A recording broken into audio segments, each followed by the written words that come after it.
Me avisan cuando empiece. Comience, señor David. Estimado señor, estimado docente, muy buenas noches. En esta oportunidad tenemos el agrado de exponer del trabajo del producto académico número 1, el derecho procesal laboral, en lo cual se ha tomado una casación de la ciudad del Cusco. En este caso, la casación, vamos a ver el análisis, el introductorio y el contexto. El objetivo es exponer el conflicto objeto de la casación de la resolución número 14489-2014, donde vamos a identificar las partes, las pretensiones, la naturaleza jurídica y cómo se conecta con principios laborales y procesales aplicables. Como resumen ejecutivo del caso, tenemos que en esta resolución de la Corte Suprema del Perú, que declara fundado el recurso de casación del Poder Judicial, determinando que no procede la reposición de la demandante por no haber ingresado mediante el concurso público de méritos, en lo cual vemos por parte de la demandante que el trabajador reclama un reconocimiento de vínculo laboral, pagos por remuneraciones impagas y beneficios sociales. Por parte de la demandada tenemos que la empresa se sostiene a un carácter de contratista independiente o prestación de servicios sin vínculo subordinado, por lo cual tenemos las pretensiones principales: declaración de vínculo laboral, pago de remuneraciones, compensación por tiempo de servicio, intereses y costos procesales. Asimismo, tenemos la naturaleza jurídica del conflicto.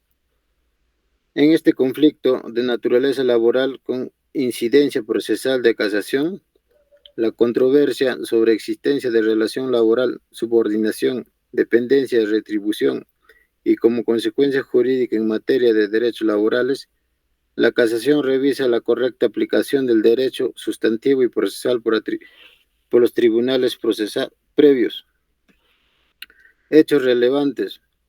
Aquí podemos ver que en el periodo de prestación de servicios, la relación temporal continúa entre el trabajador y la empresa.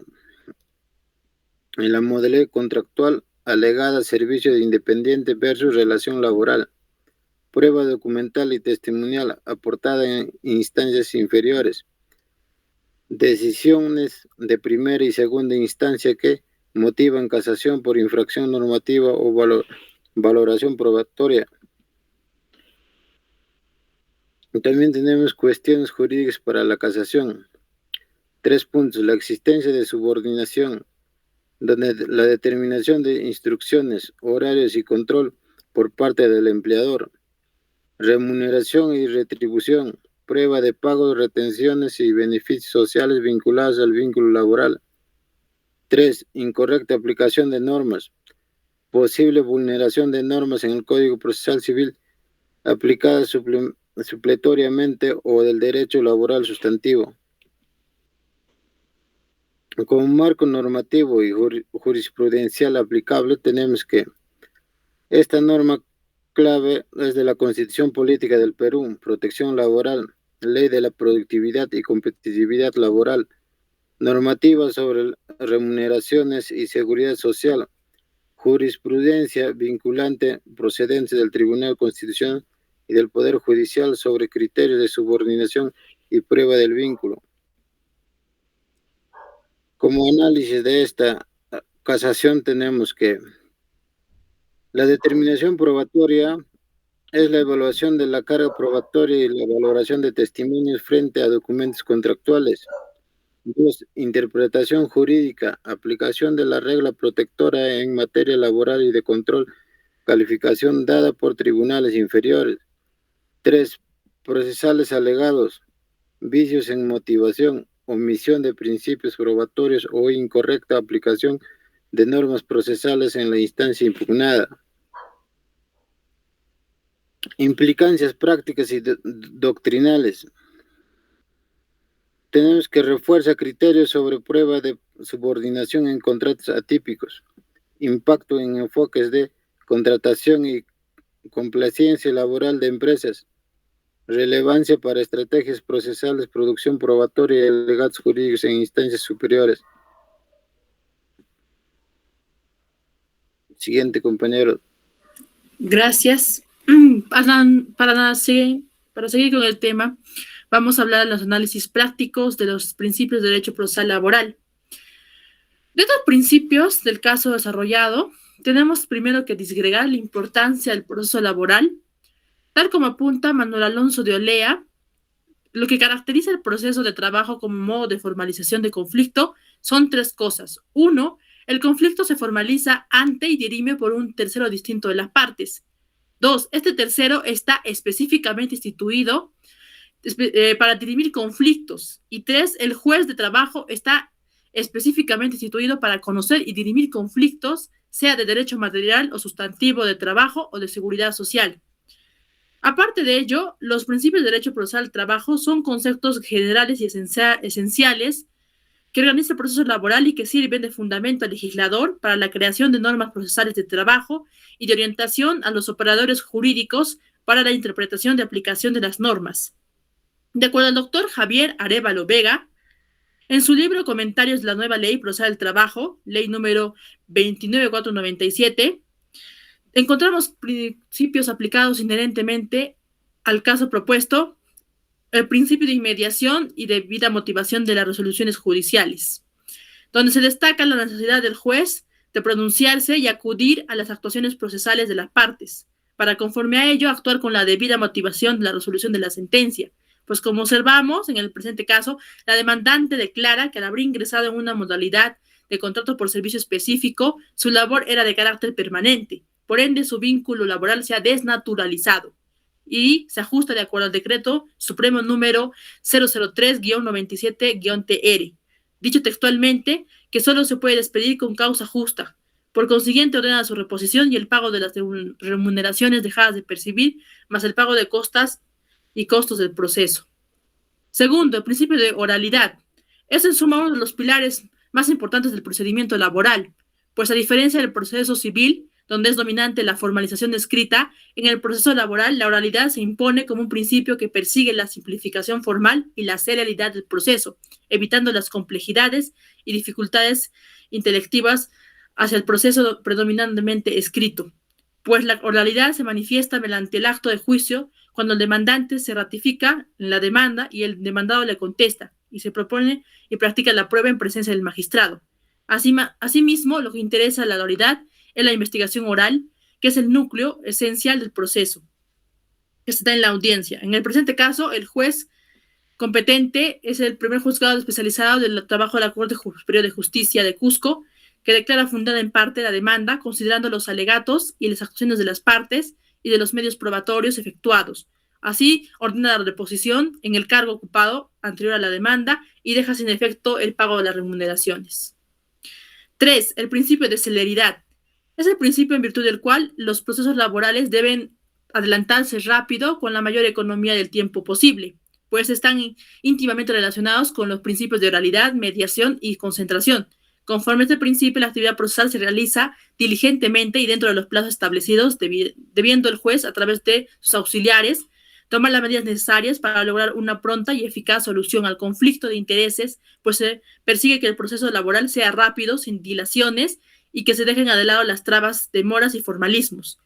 Para completar una efectiva tutela judicial y un debido proceso, de acuerdo a lo establecido en la Constitución, en los artículos 2, inciso 15 y 23, artículo 23, inciso 3 y del artículo 139, pues es necesario también se agilice el principio de economía procesal. Y 4, el principio de veracidad. De acuerdo al caso concreto, nos dice que el juez, como parte de sus funciones y competencia, debe buscar la verdad de los hechos que manifiestan los litigantes por la versión de cada parte. No siempre es adecuado y idóneo toda vez que debido a un error respecto a los hechos o al derecho se puede inducir en error con información falsa y distorsionada al magistrado. Tal como afirma la Corte Suprema, se ha emitido a aplicar la base legal sustentada en el artículo 5 en la Ley 28.175, Ley del Marco del Empleo Público, puesto que describe el acceso al empleo público que se realiza únicamente mediante concurso público y abierto en base a los méritos y capacidades de las personas. en un régimen de igualdad de condiciones. Por tanto, la demandante, Liz Madera Arroyo, como parte de la administración pública y con el consecuente señalamiento de la Suprema Sala, por medio de la casación laboral número 111-69-2014 de Lima, invoca aplicar correctamente el artículo 5 de la presente ley, pues la demandada ante no cumple con los requisitos establecidos en el citado artículo, conforme al precedente vinculante número 05057-2013-PAFTS. Respecto a la comparecencia y la legitimidad para obrar de las partes, se encuentran debidamente acreditadas. En el proceso pues se ha identificado válidamente el interés propio de cada una de las partes, de su reclamo respecto a un hecho concreto bajo el amparo de la normativa legal vigente. En consecuencia, las partes solo pueden ser dos, ¿no? Quien reclama y aquel a quien se le reclama. En ese entender, son las partes, la señora Liz Madera Arroyo como demandante y el procurador público representante del Poder Judicial como demandado. Ambos se encuentran activos para plenamente y de acuerdo a su legitimidad y su capacidad para obrar constituyen un reflejo de la capacidad de derecho para titular de deberes y acciones procesales, pues toda persona es susceptible de adquirir derecho y contraer obligaciones.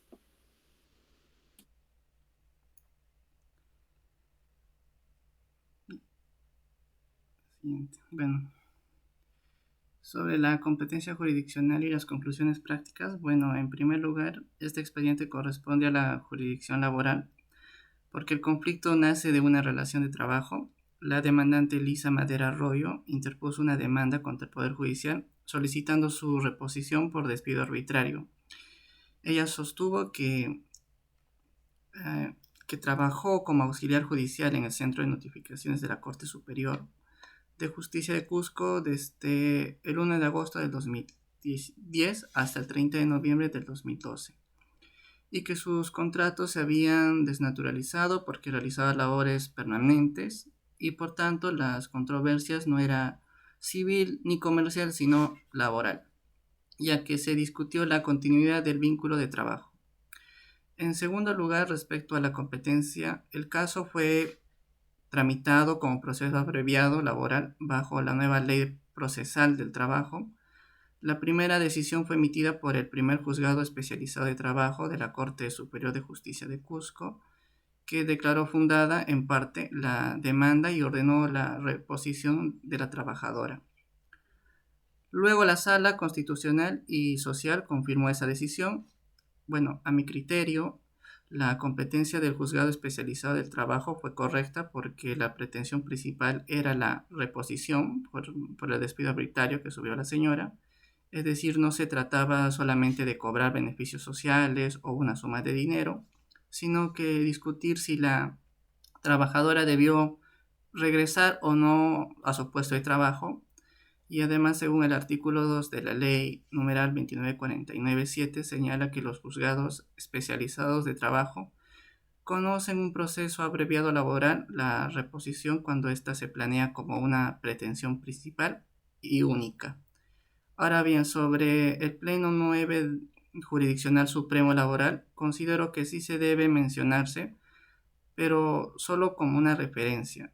Este pleno amplió la competencia de los jueces de paz letrado laboral para conocer pretensiones cuantificables hasta unas 50 URPs y algunas pretensiones no cuantificables sobre derechos individuales o sanciones disciplinarias distintas al despido. Sin embargo, en este caso concreto, en el 9 pleno, en el noveno pleno, no cambia la competencia porque aquí no se discute sobre una sanción disciplinaria menor ni una pretensión económica de baja cuantía. Lo que se discute era una reposición del despido arbitrario contra una entidad pública. Por eso el caso debió seguir siendo conocido por el organismo laboral especializado. Y cuanto a las consecuencias prácticas para la trabajadora, la decisión final fue desfavorable, aunque ganó en primera y segunda instancia. La Corte Suprema finalmente declaró fundada la casación presentada por el Poder Judicial y la declaró infundada la demanda. La razón principal fue que la trabajadora no ingresó mediante un concurso público de méritos ni requisitos exigidos por el artículo 5 de la Ley 28.17.5, Ley Marco del Empleo Público.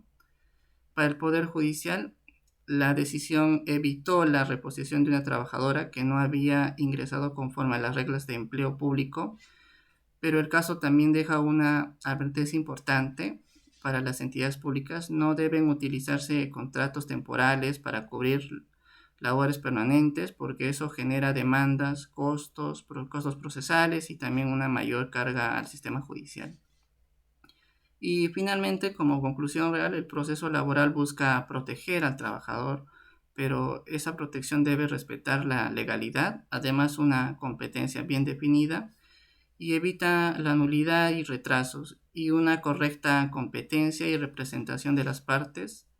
Permite también que el juez emita una decisión más ordenada y rápida, y que también eso también ayuda a mejorar las funciones.